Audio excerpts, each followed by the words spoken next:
Hello my beautiful co-creators, Lilu here in California, in San Francisco actually, and today I'm with Robert Williams. Hello. Hello. Good to be with you, good to have met you today.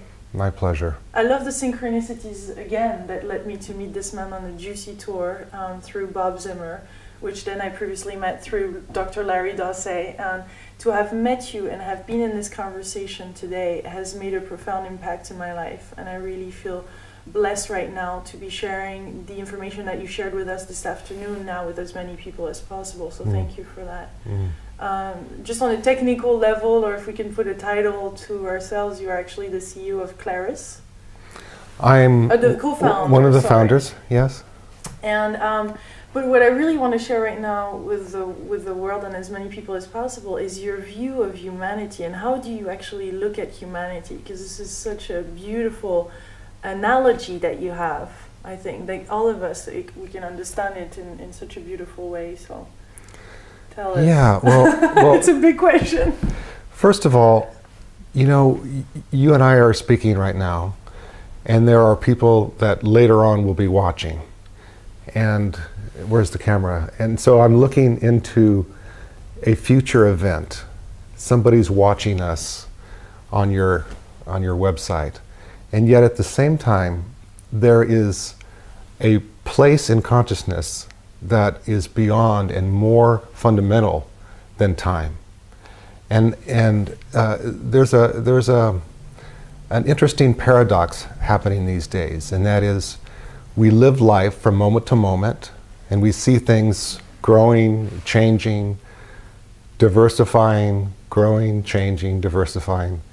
And at the same time, there is something that is blossoming in our hearts that is timeless, that's always been there, always will be there, and is here now, always. And that is a reality now. It's no longer a metaphysical concept. It's becoming a reality for a lot of people. And more people that perhaps will be watching your show will begin to understand, not with the words that we're using to talk to each other, but with something even more fundamental than that. And it's not about you as an individual or me as an individual. It's about something in the collective that's beginning to wake up. That's beginning to, like you and I and all humans, we go through our different states of consciousness. We go to sleep and there's no consciousness. There's no reality. And then we dream, and then there's a reality that has to do with our subconscious and these images that come to us in our dreams. And then we wake up in this waking consciousness. And that state of consciousness then begins to perceive reality, and perceive reality in a sense based on the state of wakefulness, the state of how aware we are. So if we wake up from a difficult night and we're not well rested, we see things a little bit foggy. We're not as perceptive. So we can see that there are relatives, we can become more alive if we have a better night's sleep, if we eat better foods perhaps, and we can become more alive also just by being in a community of people who are already more alive. And that quality that I call more aliveness, or that I'm right now saying is more alive, is already there. Just like when we were in deep sleep. The quality or the ability to perceive was already there, but it was latent. It wasn't active. We were unconscious. Dream and then wakefulness. So my perception or my experience of what's happening in all of our lives is we are becoming more and more awake. We are becoming more able to perceive ourselves interacting with each other. And there is a quality of the heart that's becoming more apparent. Now, what does that mean? The heart. It's often referenced in all kinds of poetry and music because it transcends the mind. When we perceive something with our hearts, we hear sounds, we can read a book, but our hearts are more fundamental. We feel something more expanded than our own bodies even, than our own minds. When we love our children, our hearts are activated. There's no reason really to love each other. There's no reason really to love our children intellectually.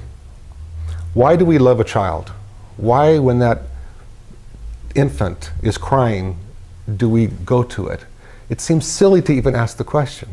But intellectually, there's, what are we going to get from nurturing that child? Mm-hmm. What's in it for us? Any child, any person, unless we're right at that level of complete starvation or our survival is really threatened, if we're just even stable to a small degree, we will give to a child, we'll give to an infant who is in need. It's built into our system.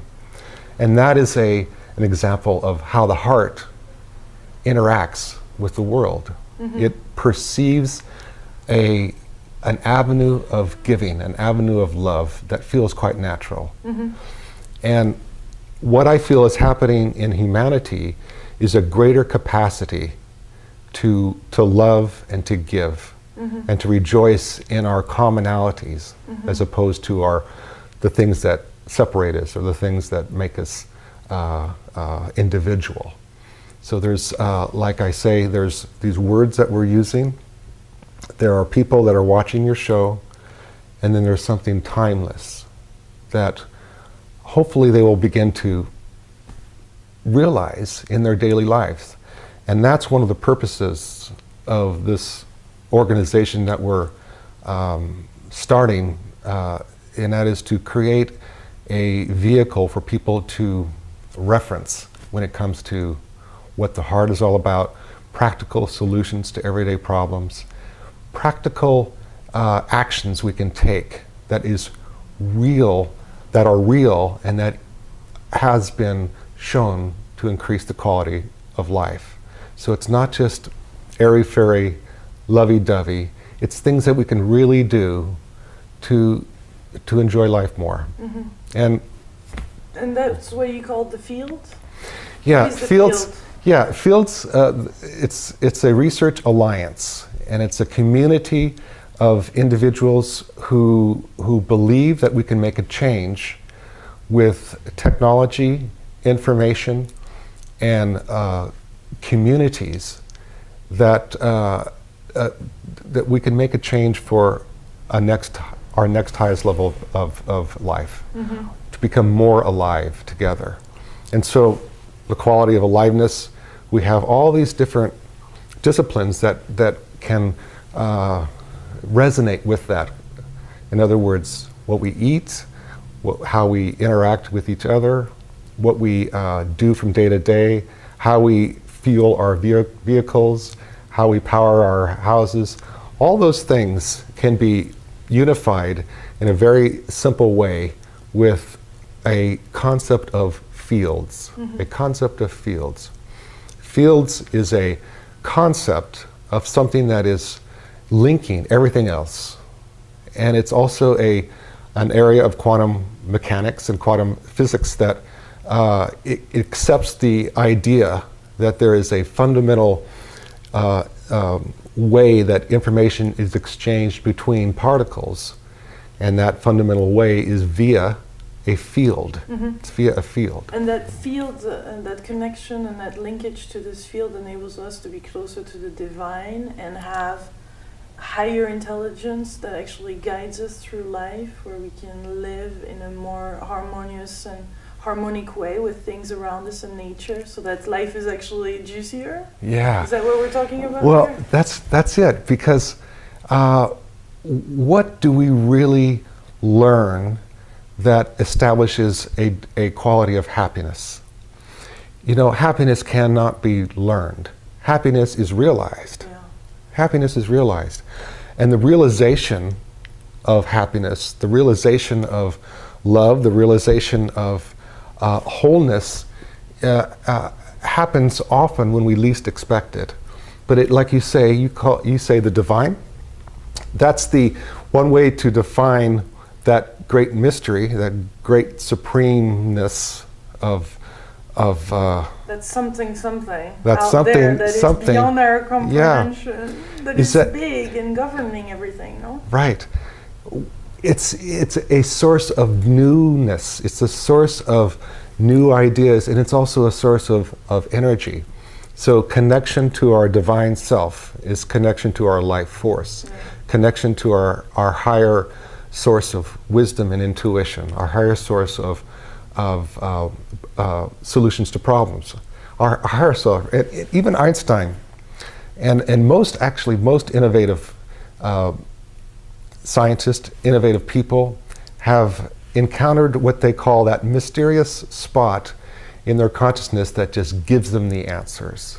It's not like working out an algebraic problem and then coming up with a solution. So Einstein would have a certain problem he was trying to solve, a certain mystery that he was trying to understand of the universe, and he would lay down his chalkboard, or his chalk at the chalkboard where he used to do his equations, and go out and play his violin while on his sailboat.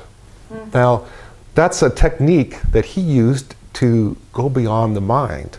And it's also gets into the influence of music. But just, so he would go out there and just play and play, and then boom, it would come to him. Now, how many of us have experienced that? We all have.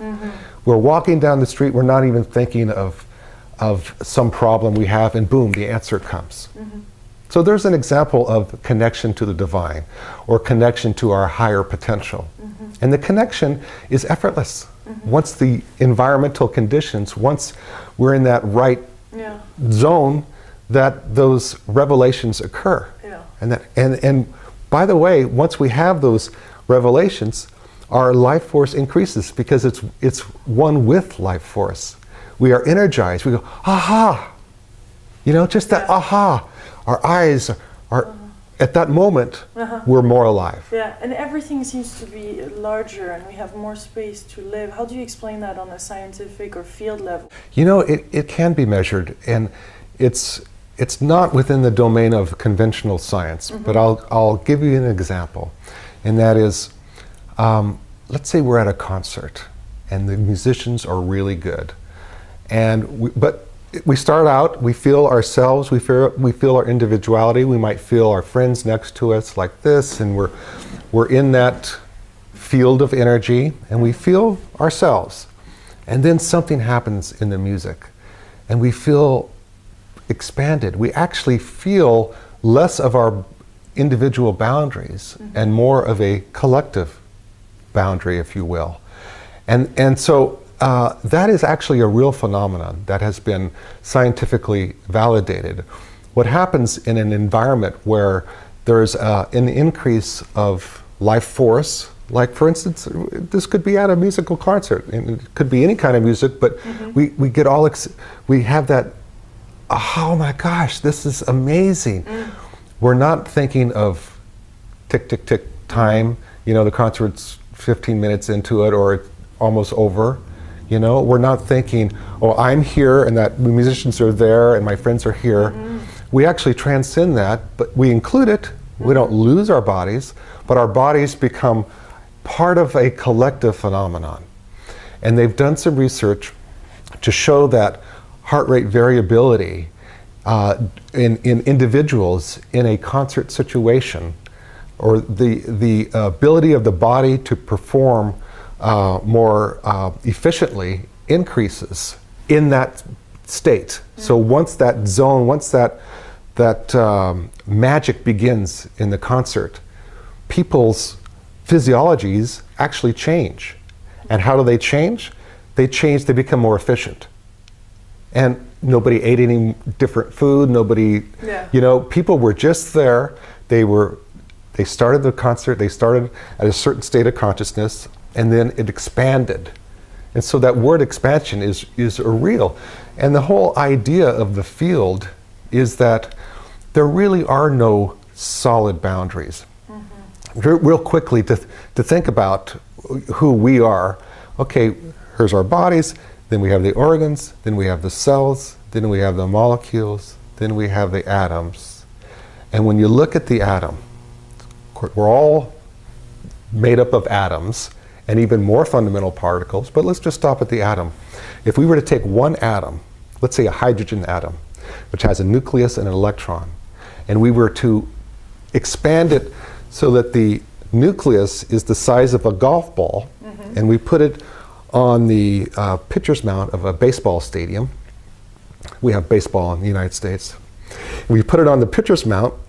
The electron would be like a little gnat out in the bleachers. So what's in between? That is a field. It's a field. There's no particles. And even when they have taken nuclei and broken them apart, there's fields that connect the subatomic particles and on like that. So literally, we are sharing fields of energy, fields of information. Our bodies are separated through universal laws of electromagnetism. And so this is actually mostly space, but because of electromagnetism and other laws, you know, it feels like there is a solidity that can't be penetrated.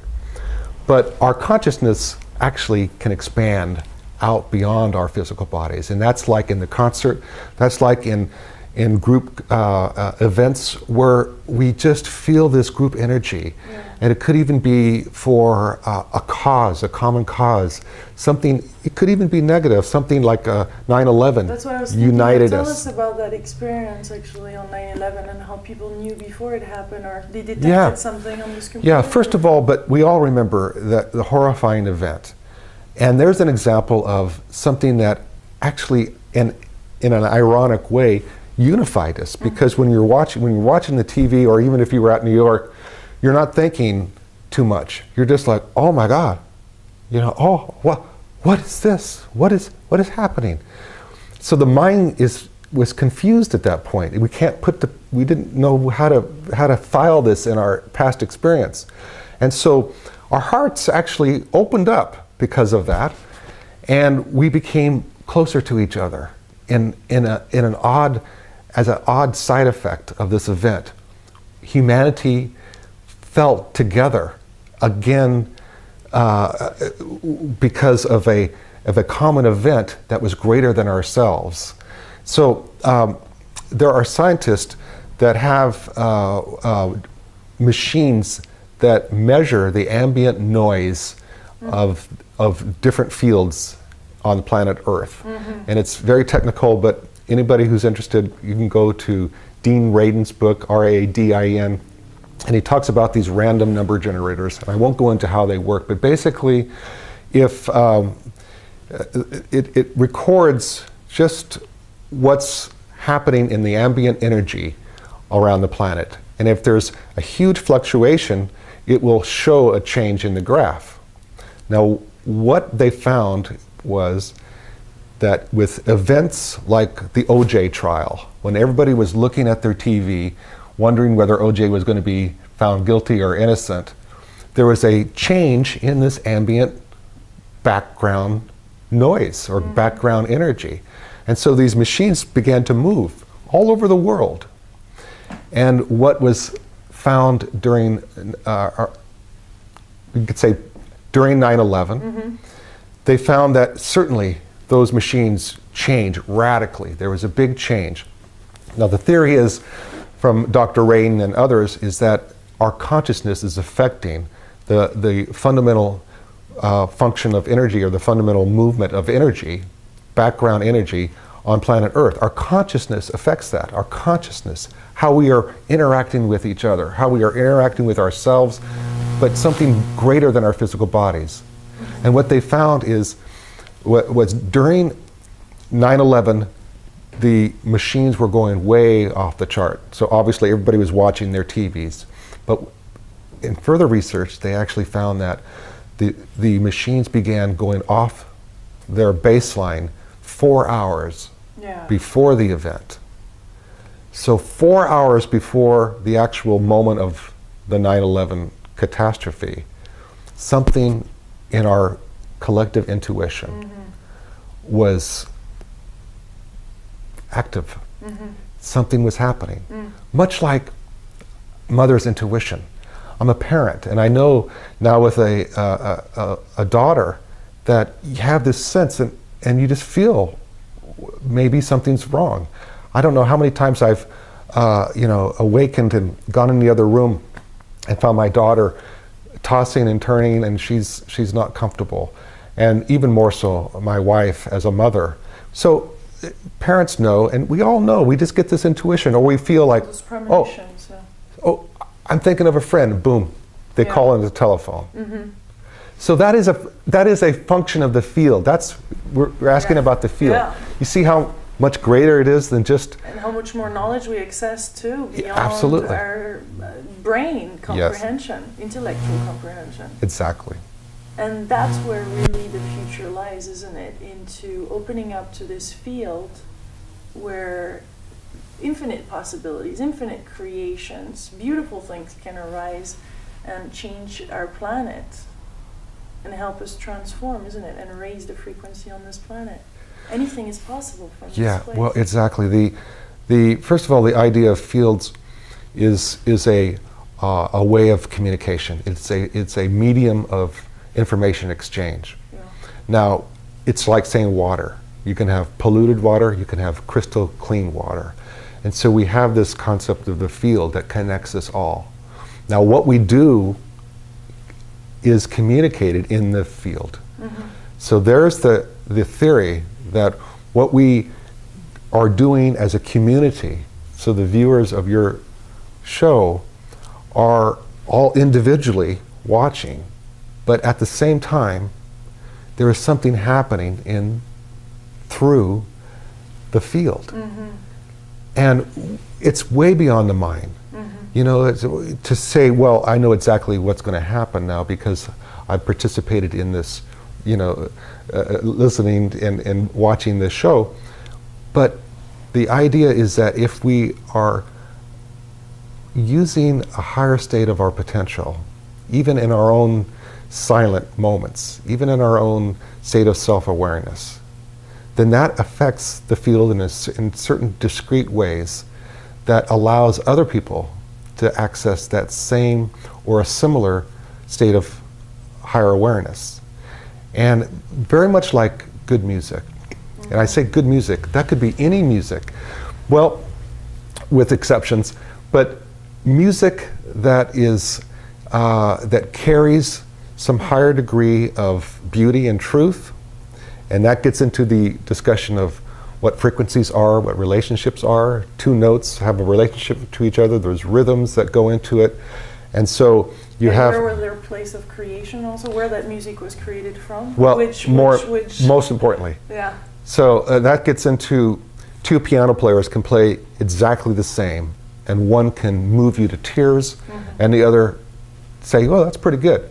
Why? Because one person was playing the same notes, but what's giving more to that moment of musical creation. Giving more. Musicians know this. You get into the zone and you've gotten to an area of magic, it feels like, because you're not thinking.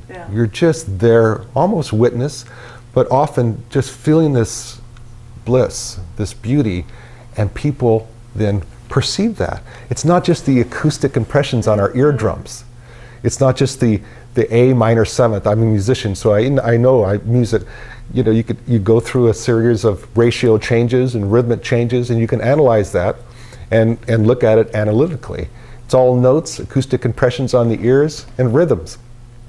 But greater than that is that consciousness that can be transmitted through the music, with the music. And that's what a live performance is so good at, you know? And that's what sometimes gets lost in the recording process. which is a different part of the conversation. But this is accessible to all of us, not just musicians. I feel that from the moment Absolutely. we do what we Yes. from a soul level, then anybody is impacted by that. Like right now, this interview, you know, or for somebody that is playing a tennis game fully in the flow and in tune. I feel other people watching get that vibration and access to this field through them. Lulu, I'd like to give you an analogy, Yeah.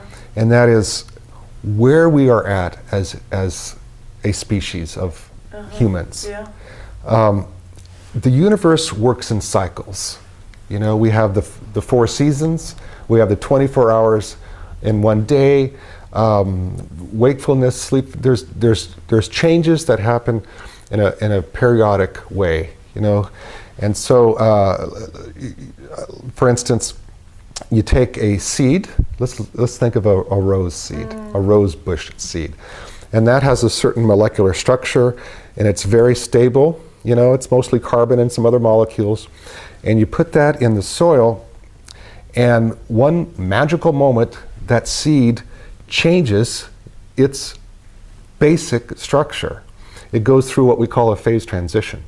So now the brown seed, which is carbon and some other minerals, now transforms into this sprout. And there's an intelligence there that was active in not only the maintenance of the seed and what was going on at a very much slowed down level compared to the sprout, because you look at the seed, literally, you don't see much change. And then the sprout, you know, in a couple days, there's a tremendous amount of change, very, very quickly. And so then the sprout then intrinsically has the intelligence, the innate intelligence, to know which way is the sun. It doesn't start growing down, it goes up, right? We never think about it. That's the innate intelligence. That's also what we can say is our greater potential. It's built in. It's not something that we can learn so much. We can learn about it, but to experience it and to have it reveal itself is a process of our aliveness.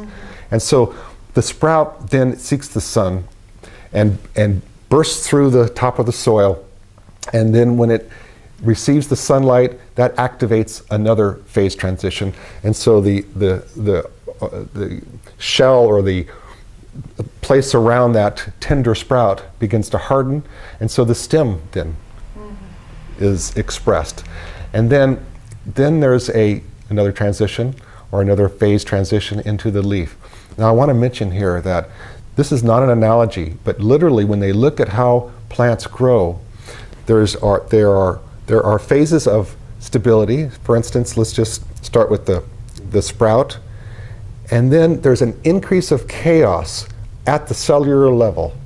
So the cells no longer look so orderly, they look very chaotic, and if you were to look at it under a microscope and just not know that the sprout is becoming a stem, then you might think there's something wrong, because there's a greater amount of chaos. But then that chaos gives way to a higher state of order.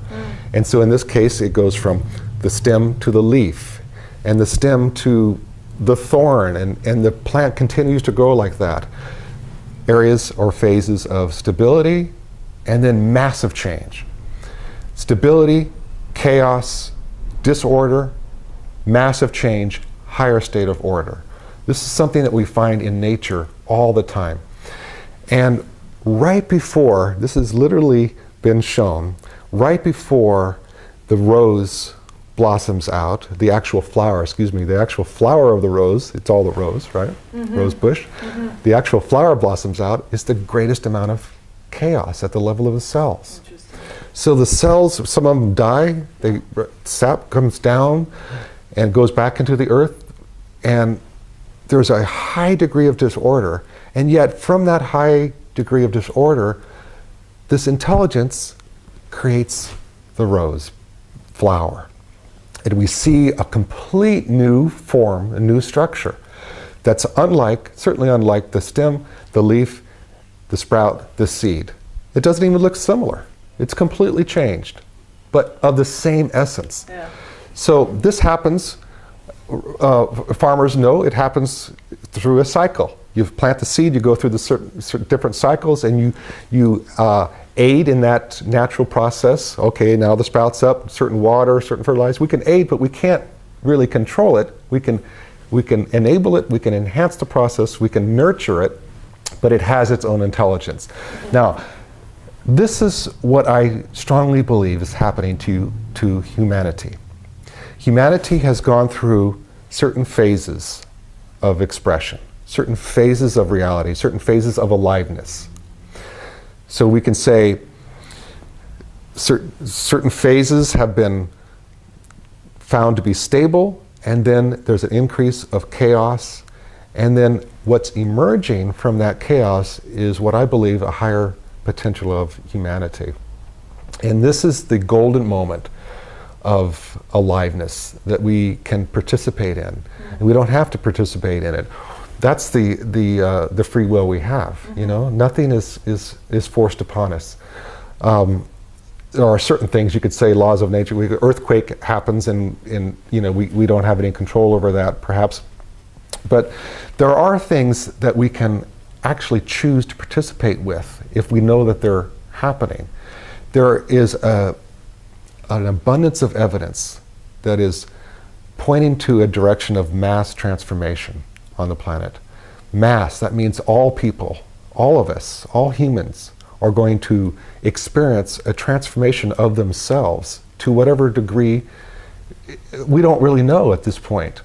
But the indicators are there. And so even chaos right now that we're going through is an indicator of that. Yeah, exactly. And it's so if we look at the ancient texts or the wisdom of the ages, we can find that there are indicators that precede a higher state of life. The indicators are happening right now, which is a chaotic effect on all the existing systems of our lives.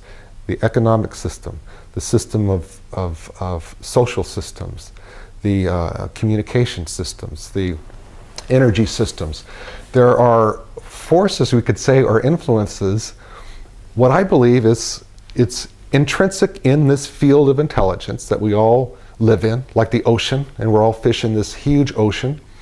And it's like that, we're so enmeshed with this field of information and energy and potential that we don't even know it exists. Like you know, where's the water for a fish? It's just always been in there.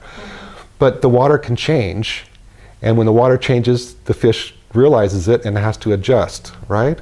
And there are some fish who actually go through a transformation when the currents change, and that signals how and when they are going to become something different. So back to humanity. There are indications now that there's a golden opportunity to join and participate in something that's automatically happening. The automatic part is that those information frequencies or ratios of dynamic energy, similarly to those ratios of dynamic energy that form the blueprint of the flowering rose, are forming the blueprint of a higher state of consciousness, a higher state of aliveness with humanity. So the blueprint's being established. Now, will we be able to honor the blueprint and participate and be part of this new expression of humanity, or will we not? So it is a opportunity, and it's not an automatic process, and that gets into whether we have free will or not. But I believe we do have a little bit of free will, and that we can choose to recognize this higher state of consciousness, and that's where we place our attention. Okay, that's what I was going to ask you, because in the middle of this, where do we stand, and where do we have to tell each other or tell ourselves? Yeah. So right now, you and I have a choice. Let's say after this interview, we can put our attention on all the bad things that are happening on the planet, and that's legitimate. We are concerned. We want to make sure it's safe out there in the streets of San Francisco, so we can watch the news. We can do that for how long? How long do we need to do that, right? So that's our choice. We can watch the news for the next 7 hours and become overshadowed with all the negativity. This is just an example of how we can choose to place our attention. We can watch the news and see that it's safe outside and look outside and actually go out into the sun and take a walk. Now, wonder what's going to be more life-supporting for our bodies. It's sunny out in San Francisco now. It's warm. So we take a walk out in the sun, there's trees out there, or we watch the news for 7 hours. It's silly. We know that walking out in nature, walking out in clean air and under the sunlight is going to be better for us. But we have to make that choice, right? We have to remind each other. Yeah. So there's an example of higher states of consciousness, because if you're in a particular state of consciousness, you don't recognize that there's a choice. And you just are wrapped up in the day-to-day patterning, habitual patterning of your life. And you don't even think that you have a choice. So the first next highest level of consciousness is you actually have a choice. Even in these small moments, maybe you do work very hard 9-10 hours a day. But what about these little moments between little actions? There's always pauses. There's always space between the words, between our thoughts, between our feelings or beyond our feelings. There's always something there that we can become aware of and activate. So, are we going to watch the news? If we can't go outside, if it's storming outside, where are our thoughts going? What are we going to think about? Are we going to think about all the horrible things that are happening, or the pains that we have in our bodies, or the misery that we have experienced in our life, and we all have? Or are we going to think about and put our attention on something that's beautiful? So love, something or fear. that Choose. is loving. Something that is in that place where we can more naturally be alive. In that place that's inviting us to be alive, right? So the second or third phase is actually to consciously engage into where our attention goes. And one of the things that Fields Research Alliance and what you're doing is giving people is a place for their attention. It's a home for the attention. And so we watch your show and we get inspiration. That inspiration then affects our heart rate, affects our brain waves, affects every aspect of our life. Then we get more opportunities to live life in a slightly different way, a better way perhaps. And then we forget, we go back to sleep. We can watch your show again. We can use things that have been shown to raise consciousness, and we can choose to talk in ways that are uplifting. These little things have huge effects. So there's just a couple examples. Wonderful. And this is part one. I want to say right now, this is part one of this interview, and unfortunately we're gonna have to. I'm running to another interview, and that I'm so excited also about, and I want to continue this conversation with you very, very soon, because you had some near-death experience. You were a magician. You totally shifted your life. You created something amazing. All of that and more I want to talk about in part two. We have to make this time this week, or sometimes while the Juicy Tour is around. All right. You are Let's awesome. Thank you for your inspiration. Thank you. And thanks for your audience. Thanks for everybody that's watching. This is an important... This is juicy. Yeah. This is important. It's time for the juice. It is time for juice. Yeah. Yes. Yeah, big time. It's time for all this greatness to emerge, and that we allow ourselves to lift to live our best potential and our best possibility. Yeah. You know, for this emergence of something beautiful on the planet, for whole humanity, for the entire universe. Believe me, it's real. Important times. Yeah. So maybe if we have time, the next interview, I can talk about my experience, because it's real. Yes. And not only saved my life and created miracles that are absolutely real, but it also gave me some information on how I could share that with people. And we'll talk about your downloads, your vision, and all of that. This is so precious. Thank you for this moment. Thank you. Thank you, Lulu. Much love, my beautiful co-creator. I guess there's going to be a part 2. Bye.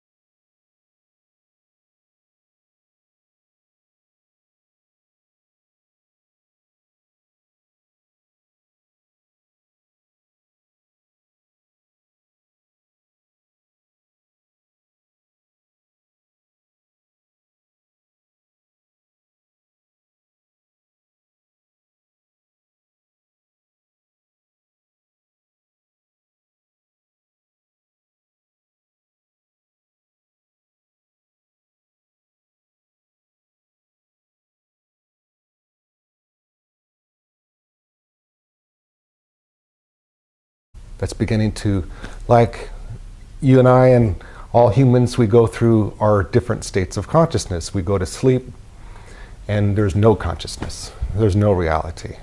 And then we dream, and then there's a reality that has to do with our subconscious and these images that come to us in our dreams. And then we wake up in this waking consciousness. And that state of consciousness then begins to perceive reality, and perceive reality in a sense based on the state of wakefulness, the state of how aware we are. So if we wake up from a difficult night and we're not well rested, we see things a little bit foggy. Mm-hmm. We're not as perceptive. So we can see that there are relatives, we can become more alive if we have a better night's sleep, if we eat better foods perhaps, and we can become more alive also just by being in a community of people who are already more alive. Mm. And that quality that I call more aliveness, or that I'm right now saying is more alive. Hello, my beautiful co-creators. Lilu here in California, in San Francisco actually, and today I'm with Robert Williams. Hello. Hello. Good to be with you. Good to have met you today. My pleasure. I love the synchronicities again that led me to meet this man on a juicy tour through Bob Zimmer, which then I previously met through Dr. Larry Dossey. And to have met you and have been in this conversation today has made a profound impact in my life, and I really feel blessed right now to be sharing the information that you shared with us this afternoon now with as many people as possible. So thank you for that. Just on a technical level, or if we can put a title to ourselves, you are actually the CEO of Clarus. I'm the co-founder, one of the founders, yes. And but what I really want to share right now with the world and as many people as possible is your view of humanity, and how do you actually look at humanity? Because this is such a beautiful analogy that you have. I think that all of us, we can understand it in such a beautiful way. So tell us. Yeah, well it's a big question. First of all, you know, you and I are speaking right now, and there are people that later on will be watching. And where's the camera? And so I'm a child. Why, when that infant is crying, do we go to it? It seems silly to even ask the question. But intellectually, there's, you know, what are we going to get from nurturing that child? Mm-hmm. What's in it for us? Any child, any person, unless we're right at that level of complete starvation or our survival is really threatened, if we're just even stable to a small degree, we will give to a child, we'll give to an infant who is in need. It's built into our system. And that is an example of how the heart interacts with the world. Mm-hmm. It perceives an avenue of giving, an avenue of love that feels quite natural. Mm-hmm. And what I feel is happening in humanity is a greater capacity to love and to give. Mm-hmm. And to rejoice in our commonalities, mm-hmm. as opposed to the things that separate us or the things that make us individual. So there's, like I say, there's these words that we're using. There are people that are watching your show, and then there's something timeless. Looking into a future event, somebody's watching us on your website, and yet at the same time, there is a place in consciousness that is beyond and more fundamental than time. And there's an interesting paradox happening these days, and that is we live life from moment to moment, and we see things growing, changing, diversifying, growing, changing, diversifying. And at the same time, there is something that is blossoming in our hearts that is timeless, that's always been there, always will be there, and is here now, always. And that is a reality now. It's no longer a metaphysical concept. It's becoming a reality for a lot of people. And more people that perhaps will be watching your show will begin to understand, not with the words that we're using to talk to each other, but with something even more fundamental than that. And it's not about you as an individual or me as an individual. It's about something in the collective that's beginning to wake up, is already there, just like when we were in deep sleep. The quality or the ability to perceive was already there, but it was latent and wasn't active. We were unconscious. Dream and then wakefulness. So my perception or my experience of what's happening in all of our lives is we are becoming more and more awake. We are becoming more able to perceive ourselves interacting with each other. And there is a quality of the heart that's becoming more apparent. Now, what does that mean? The heart. It's often referenced in all kinds of poetry and music because it transcends the mind. When we perceive something with our hearts, we hear sounds, we can read a book, but our hearts are more fundamental. We feel something more expanded than our own bodies even, than our own minds. When we love our children, our hearts are activated. There's no reason really to love each other. There's no reason really to love our children intellectually. Why do we love a